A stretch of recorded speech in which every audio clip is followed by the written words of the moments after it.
Yang keempat, pada tahun 1973 tu geng, PAS berjumpa dengan Tun Razak untuk minta dihentikan hidangan arak dalam majlis rasmi kerajaan. Sebelum tahun 73 tu, amalan pok-pok British geng. Dan Tun Razak bersetuju. Tapi yang berlaku baru-baru ni, puak DAP, PKR, AMDAP, PANDAP ni semua diam bila puak-puak DAP ni mempertahankan untuk menghidangkan arak dalam program rasmi kerajaan. PAS yang dah hentikan amalan jahiliah ni dulu, hampa nak buat balik dalam negara yang Islam agama persekutuan dia ni. Hampa jadi lagu mana?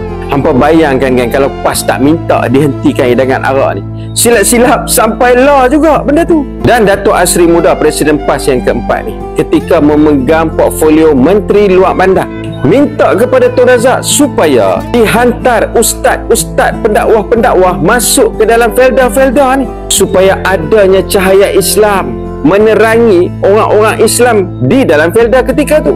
Dan Datuk Asri minta supaya pendakwah-pendakwah dan ustaz-ustaz ni dibayar gaji oleh federal. Dan Tun Razak pun setuju. Dan Datuk Asri minta juga kepada Tun Razak untuk diwujudkan sebuah organisasi untuk melatih ustaz-ustaz dan pendakwah ni supaya menggunakan aliran fahaman ilmu yang selari dengan Ahli Sunnah wal Jamaah. Di situlah tertubuhnya YADIM, Yayasan Dakwah Islamiah. Inilah bukti komitmen PAS dalam membawa gerakan Islamisasi dalam negara Malaysia. Itu tak termasuk lagi dalam kawasan-kawasan kita di kampung-kampung, di bandar-bandar sini ni.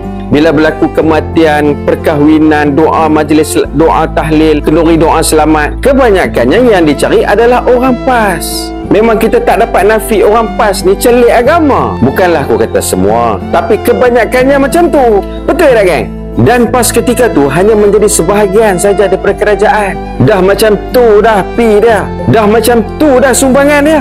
Hampa boleh bayang tak geng, kalau PAS yang menjadi Perdana Menteri dalam negara Malaysia kita ni, aku rasa lebih banyak kebaikan dan penyembuhan dapat disuntik ke dalam masyarakat kita sekarang. Dengan slogan PAS yang terkini geng, kembali kepada penyelesaian Islam. Hanya Islam yang dapat menyembuhkan umat kita yang sedang penat dan sakit sekarang. Ingat geng, biar mati berusaha mencuba daripada kita duk tengok saja.